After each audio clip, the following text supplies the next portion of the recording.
हार और एसपी जिम्मेदार। अखिलेश पर मौलाना ने बड़ा हमला बोला है। एसपी पर मौलाना शहाबुद्दीन बरेलवी का बड़ा आरोप। मौलाना बोले, राज्यों में कांग्रेस की हार के लिए समाजवादी पार्टी जिम्मेदार है और कांग्रेस के हार की वजह अखिलेश यादव है। बरेलवी ने यह भी कहा कि मुस्लिम बहुल इलाकों में एसपी ने प्रत्याशी उतार दिए, कांग्रेस के सारे समीकरण बिगाड़ दिए, कम वोटों के अंतर से कांग्रेस प्रत्याशी हारे। बरेलवी ने यह भी आरोप लगाया कि अखिलेश भरोसेमंद लीडर नहीं है, कांग्रेस को अपने गठबंधन में अखिलेश को नहीं लेना चाहिए। अखिलेश यादव यूपी के मुसलमानों को उन्होंने धोखा दिया है, यह भी बरेलवी ने कहा। वहीं समाजवादी पार्टी की दलील यह है कि आरोप लगाने वाले पहले वोट प्रतिशत वाले आंकड़े देखें फिर बात करें। आज इसी पर शुरू करेंगे डिबेट, लेकिन पहले ये रिपोर्ट।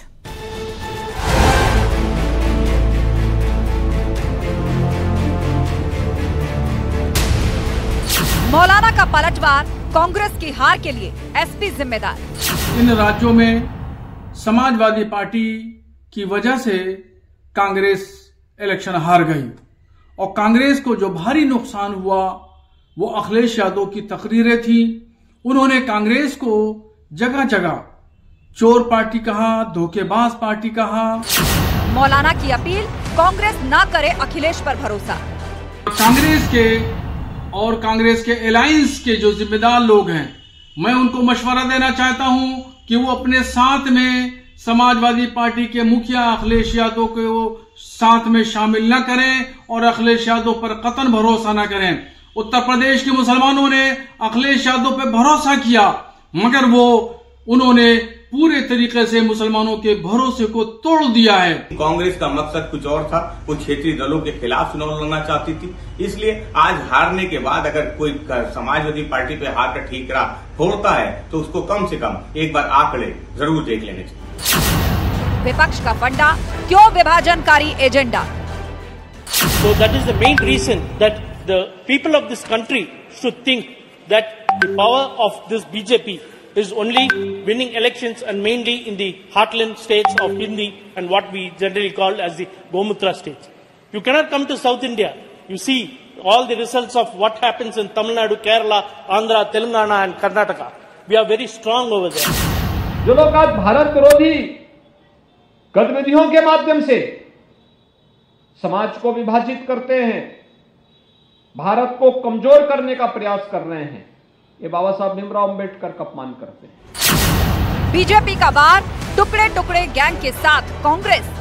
कुछ लोग टुकड़े टुकड़े गैंग के साथ खड़े हैं, वो भारत के किस टुकड़े पर राज करना चाहते हैं, लेकिन हम वो हैं जो भारत के टुकड़े नहीं होने देंगे, भारत को एकजुट रखेंगे। 24 की बिसात उत्तर दक्षिण वाली सियासत के साथ। उत्तर की दक्षिण की लड़ाई को इसमें से निकालना ही बहुत दुर्भाग्यपूर्ण है। आप विकास की बात करिए, आपको किसी प्रदेश में स्वीकार्यता है, किसी में नहीं है, तो ये अपना जनता का अधिकार है, वो जिसको आशीर्वाद दे। बीजेपी के सवाल, सनातन के खिलाफ क्यों इंडी गठबंधन? ये स्टालिन पिता पुत्र और उनके कुनमा और राहुल गांधी के कुनमा जिस ढंग से सनातन पे प्रहार कर रहा, सनातन की पहचान है, भारत की पहचान है। जो सनातन को खत्म करना चाहेगा वो खुद खत्म हो जाएगा।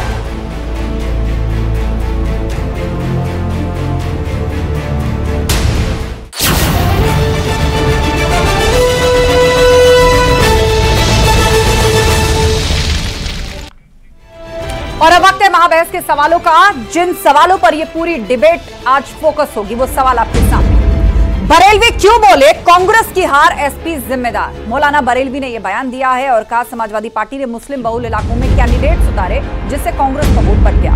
सवाल नंबर 2, अब कांग्रेस उत्तर दक्षिण विभाजन के सहारे, अभी तक जातिगत जनगणना का कार्ड चल रही थी कांग्रेस, लेकिन अब उत्तर और दक्षिण की पॉलिटिक्स और बयानबाजी जिस तरह हो रही है।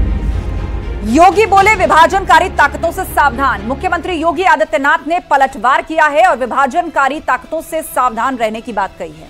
और इस पर चर्चा के लिए हमारे साथ गेस्ट पैनल जुड़ चुका है। हमारे साथ आलोक अवस्थी जी हैं, बीजेपी प्रवक्ता, हमारे साथ फखरुल हसन चांद हैं, प्रवक्ता समाजवादी पार्टी, उमाशंकर पांडे हमारे साथ जुड़ गए हैं, प्रवक्ता कांग्रेस, एचएस रावत जी हिंदू धर्मगुरु हमारे साथ हैं, मेहताब उस्मानी मुस्लिम स्कॉलर हमारे साथ जुड़ गए हैं। आप सभी मेहमानों का बहुत स्वागत है।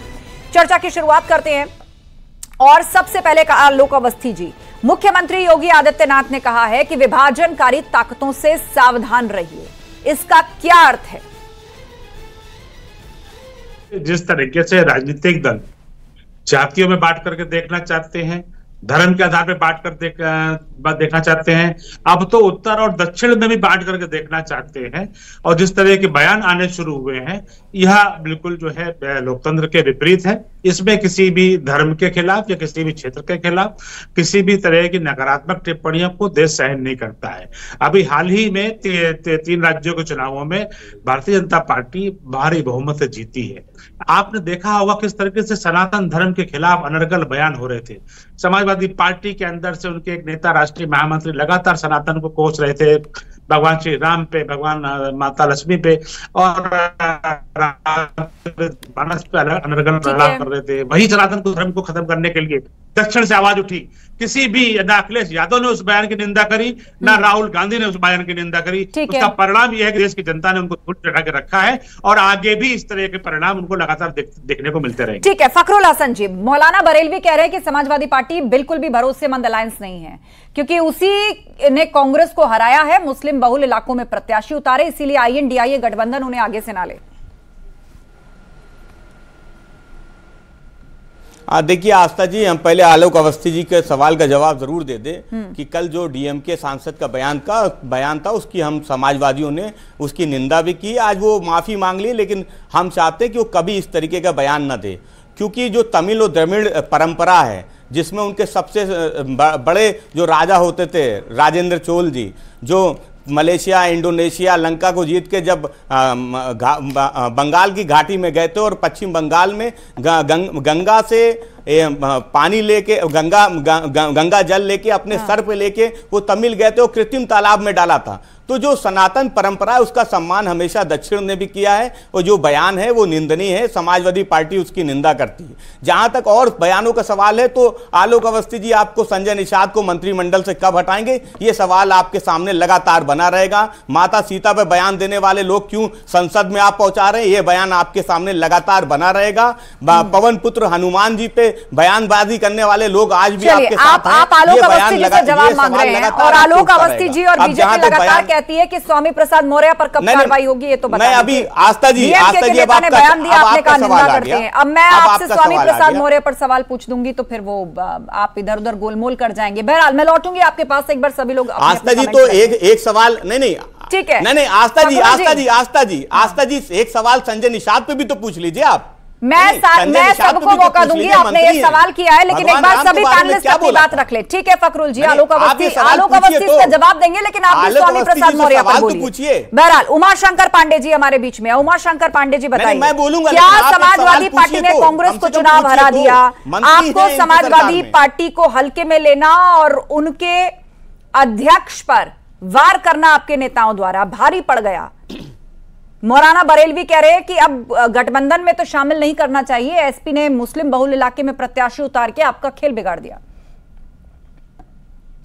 देखिए आस्था जी, अखिलेश यादव जी समाजवादी पार्टी के राष्ट्रीय नेता हैं और कांग्रेस पार्टी के साथ इंडिया अलायंस का हिस्सा है और कांग्रेस पार्टी इंडिया अलायंस का संगठन के एक राष्ट्रीय नेता होने के कारण उनका सम्मान करती है और इंडिया 2024 के लोकसभा चुनाव के लिए बनी थी और उसके लिए हम सब एकजुट हैं। बात विधानसभा चुनाव की है।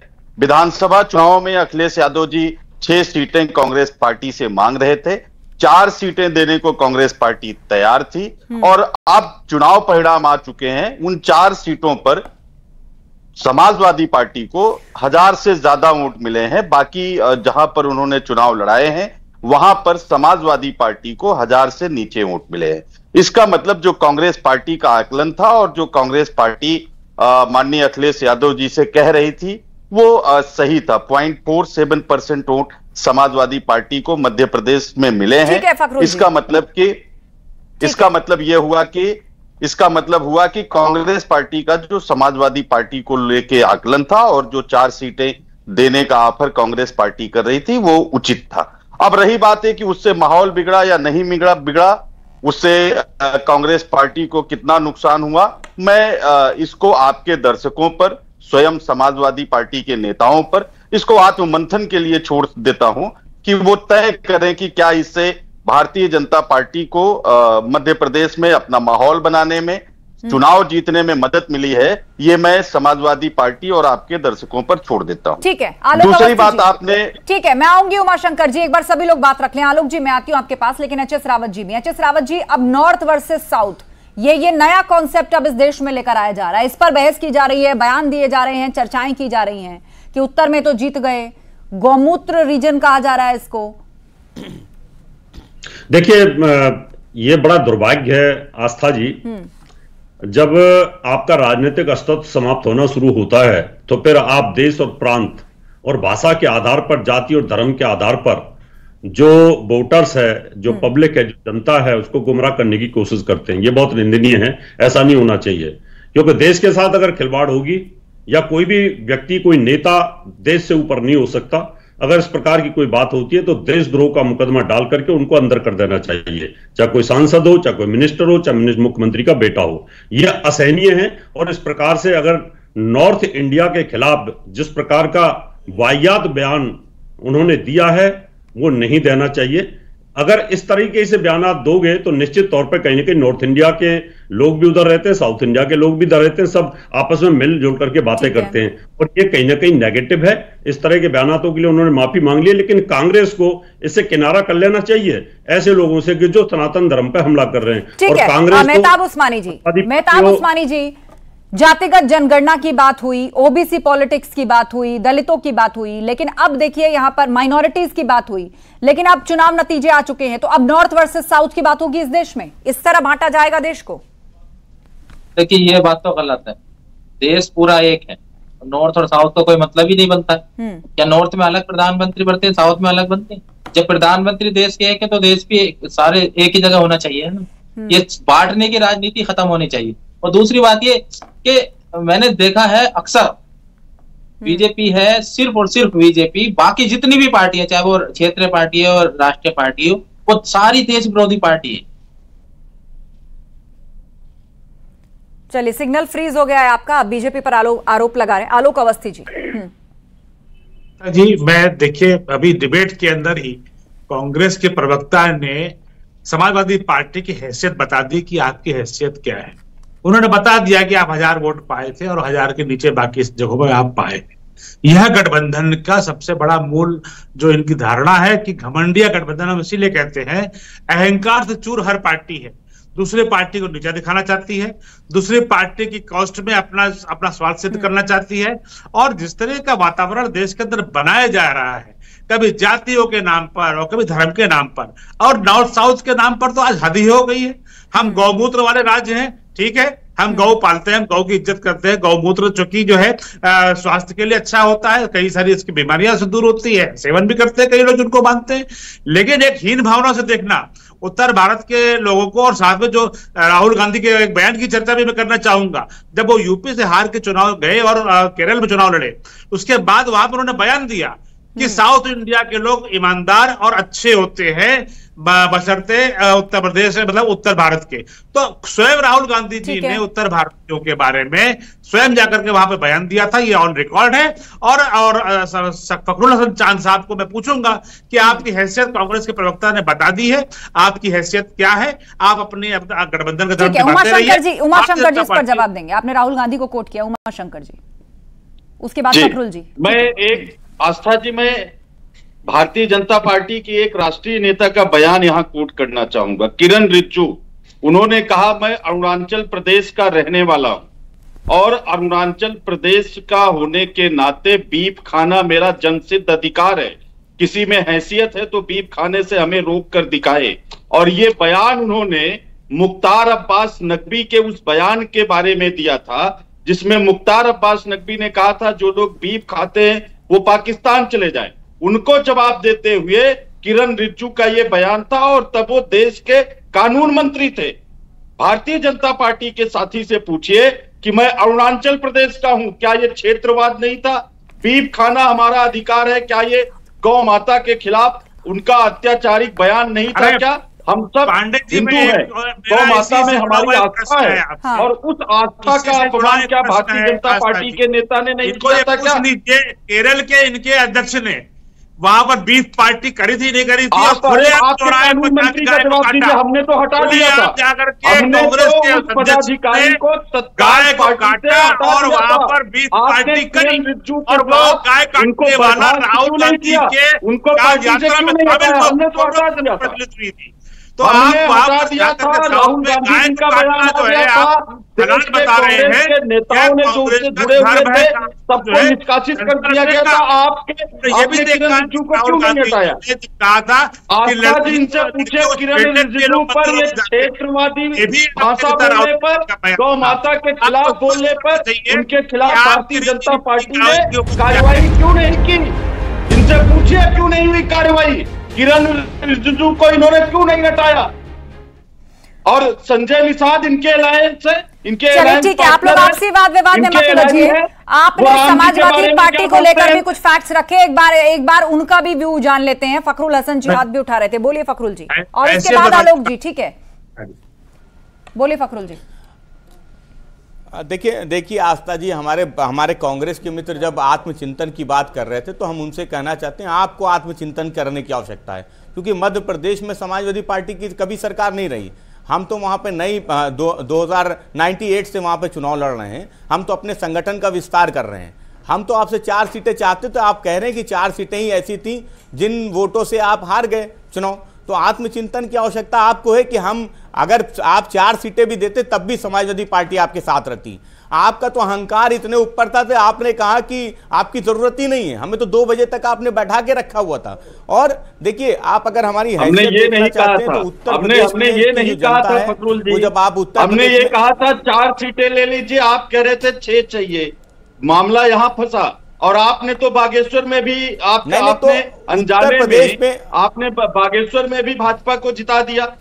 हम नहीं कह रहे हैं आपने जानबूझ के जिताया, लेकिन आपके कारण बागेश्वर में भी भाजपा को जीत मिली, आपके कारण मध्य प्रदेश में भी भाजपा को ये बात कांग्रेस को समझनी चाहिए। क्या आप आज इस बात को स्वीकार नहीं करते? नहीं, मेरी बात सुनिए आप। नहीं, मैं आपसे, क्या आप आज इस बात को स्वीकार नहीं करते कि इंडिया गठबंधन का जो माहौल बना था आपके गलत फैसलों से, मध्य प्रदेश राजस्थान के फैसलों से, आज वो कमजोर पड़ा है? पूरे देश में जो एक माहौल बना था इंडिया गठबंधन को लेके, कांग्रेस के गलत फैसलों को, समाजवादी पार्टी को नहीं, ये आप आत्ममंथन कीजिए। आप बड़ा दल थे, जिम्मेदारी आपकी थी। देखिए, नहीं, वो तो आप लोगों को करने की जरूरत है। आपने कल मीटिंग रखी थी, आपने मीटिंग रखी थी, क्यों पोस्टपोन करनी पड़ी? उमाशंकर जी, देखिए फैक्चुअल बात सुनिए। भारतीय जनता पार्टी को फायदा पहुंचा है, 6 दिसंबर की मीटिंग भारतीय जनता पार्टी को फायदा पहुंचा है। आज जानकारी नहीं है। एक ने कहा हमें बुखार है, तीसरे ने कहा हमारे हम बिजी हैं, और चौथे ने कहा हमारे प्रदेश में तूफान है। भारतीय जनता और आप अपनी सहयोगी दलों को कह रहे हैं कि वो आत्ममंथन करें। ये आत्ममंथन का दौर कांग्रेस के लिए नहीं होना चाहिए। क्या आपको लग रहा है कि अब इन 3 चुनावों के नतीजे आने के बाद जो कांग्रेस की परिस्थिति हुई है, उसके बाद आपके सहयोगी दल आपकी अगुवाई पसंद करेंगे क्या INDIA में? आस्था जी, देखिए आस्था जी, हमने कल देखा नेताओं के बयान इंडिया अलायंस के। संजय राउत जो शिवसेना के नेता हैं, उन्होंने कहा कि कांग्रेस अहंकारी हो गई, जमींदार जैसा जो है व्यवहार कर रही है अपने साथियों के साथ। हमने देखा कि अभिषेक बनर्जी जो टीएमसी में ममता बनर्जी के बाद नंबर 2 पर नेता है, उन्होंने कहा कि कांग्रेस के अंदर कई नेता अहंकारी हैं। वहीं पर हमने उमर अब्दुल्ला को भी देखा कि उन्होंने कहा गठबंधन नाकाम नहीं हुआ है, कांग्रेस हारी है इस चुनाव में। और हमने अखिलेश यादव जी का भी देखा बयान कि उन्होंने कहा था कि कांग्रेस का अब अहंकार जनता ने इन चुनावों में उतार दिया है। यानी कि कुल मिलाकर के कांग्रेस के अहंकार को प्रकट किया। और कल इनकी जो 6 तारीख को इन्होंने अहंकार में जो मीटिंग एक रख दी थी कि हम जब मीटिंग बुलाएंगे लोग पहुंच जाएंगे दौड़ते हुए, वहां पर हेमंत सोरेन ने जाने से मना कर दिया, नीतीश कुमार ने जाने से मना कर दिया, अखिलेश यादव जी ने मना कर दिया, ममता बनर्जी ने मना कर दिया, स्टालिन ने मना कर दिया, नेशनल कॉन्फ्रेंस से उमर अब्दुल्ला ने मना कर दिया, जनता दल यू ने मना कर दिया। आज इनके साथ जो इंडिया अलायंस बनाया गया था, जो नीतीश कुमार जी ने शुरुआत करी थी, आज नीतीश कुमार सर्वाधिक आहत है। नीतीश कुमार जी को संयोजक नहीं बनाया गया, सीट शेयरिंग नहीं है, कॉमन मिनिमम प्रोग्राम नहीं है, नेता नहीं है। किस तरीके से चुनाव लड़ना चाहते हो, किस तरह का अलायंस है, जनता देख रही है। जी अब भी आप अपने सहयोगी दलों को ही ये सलाह देंगे कि वो आत्ममंथन करें? देखिए, आत्ममंथन तो सबको करना चाहिए। कांग्रेस पार्टी भी आत्ममंथन कर रही है कि हम मध्य प्रदेश, राजस्थान में जो जीत की तरफ थे, आखिर हम क्यों पराजित हुए, छत्तीसगढ़ में क्यों पराजित हुए। ये आत्ममंथन और वो तो आपकी पार्टी का इंडिविजुअल आकलन है, लेकिन ओवरऑल आईएनडीए गठबंधन को लेकर कैसे आत्ममंथन होगा? सब तो नाराज हैं। नहीं, क्यों नहीं होगा? ये इंडिया अलायंस है। आखिर हम भारतीय जनता पार्टी को सत्ता से बाहर करने के लिए एकजुट हुए हैं 2024 के लिए, तो हम सबको इस पर चिंतन करना होगा और हम सब चिंतन करने को तैयार हैं। और मैं अवस्थी जी को सुन रहा था, अवस्थी जी का ये बयान कोई समाजवादी पार्टी का जवाब तो आप यहीं से डिबेट में सुन लीजिए। वो कह रहे हैं आप तो हमें हराना चाहते थे, कहाँ एकजुट हुए हैं? हमारे 3 एलाइज जो है वो बैठक में उपस्थित नहीं हो पा रहे। सबकी नाराजगी खुलकर सामने आ रही है। ममता बनर्जी एक स्टेज प्रोग्राम में थिरकती हुई नजर आई और रीजन उन्होंने दिया कि वो बिजी हैं। अखिलेश यादव ने कह दिया कि उनको तो पता ही नहीं था आपने कोई मीटिंग भी रखी है। देखिए आस्था जी, किसी ने ये नहीं कहा कि हम इंडिया गठबंधन का हिस्सा नहीं है या हम इंडिया गठबंधन से अलग है। सबने अपनी अपनी व्यस्तता बताई और डेट बढ़ा दी गई। 6 तारीख की डेट 17 तारीख तय हो गई। 17 को जो कोऑर्डिनेशन कमेटी वो बैठने जा रही है। इसमें कहां कौन सी प्रॉब्लम है?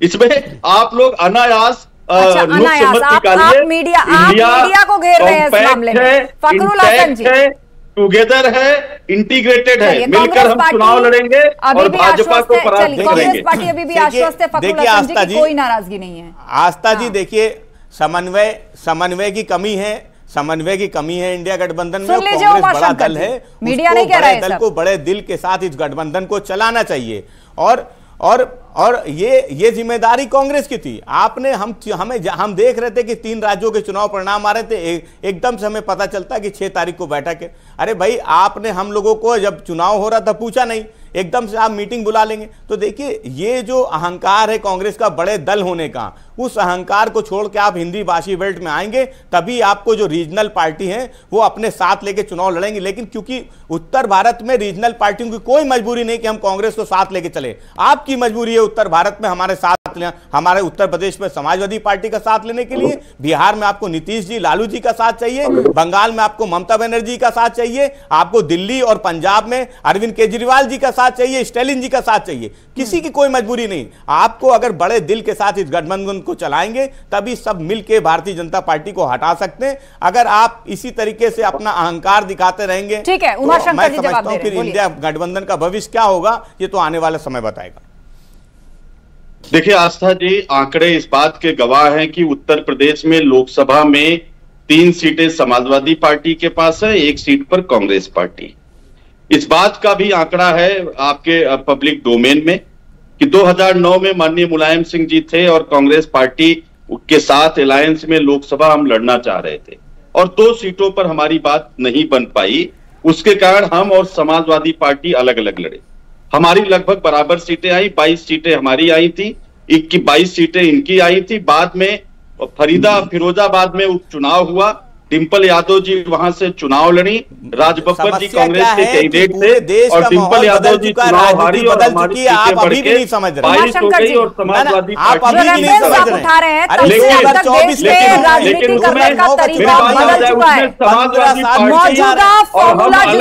बीजेपी मैदान में है। जो मुद्दे जो बातें जनता पर असर कर रही है, सब कुछ बदल चुका है, ये दौर बदल चुका है। इससे निपटने की क्या रणनीति है? गठबंधन तो आप लोगों ने 2019 में भी बनाया था, क्या हुआ उसका? और या तो विधानसभा चुनाव के बाद ही सबकी नाराजगियां सामने आ गई। पार्टीज कर रहे हैं। ठीक है, आलोक अवस्थी जी। देखिए आस्था जी, मेरा इतना कहना है, भारतीय जनता पार्टी अपने नेता नरेंद्र मोदी जी के नेतृत्व में देश की सबसे लोकप्रिय पार्टी है और हमारा नेता सबसे लोकप्रिय है। ये हमने दिखा दिया है करके, एक अकेला सब पर भारी हमने बता दिया है और मोदी की गारंटी सबसे ऊपर है। आपने देखा होगा कि नरेंद्र मोदी जी को टारगेट करके एक गरीब के बेटे को, एक पिछड़े समाज से आने वाले नेता को गालियां दी गई, अपशब्द कहे गए, उनको अपमानित करने का प्रयास किया गया, लेकिन देश की जनता ने उस मोदी जी का साथ दिया और इनको धूल चटाया। अरे आलोक अवस्थी जी, अभी तो देश के प्रधानमंत्री जी कह रहे थे एक ही जाति, गरीब की, महिला की, किसान की, आज आप उनको दूसरी की जाति बता रहे प्रधानमंत्री जी की। नहीं, ये तो गलत बात है। नहीं, ये तो गलत बात है। प्रधानमंत्री जी तो अभी बता रहे थे कि हम जातिवादी के खिलाफ हैं, आज आप उनकी जाति बता रहे हैं। अरे उस दिन तो कह रहे थे किसान गरीब और महिला है, हमारे देश में सबसे बड़ी जाति गरीब है, आज आप देश के प्रधानमंत्री जी की जाति बता रहे हैं।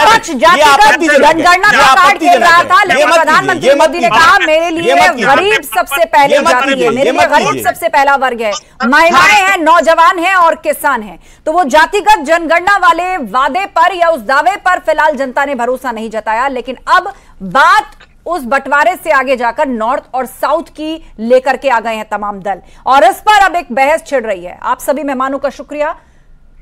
महाबहस में बस इतना ही। खबरें लगातार जारी हैं, आप जुड़े रहिए हमारे साथ।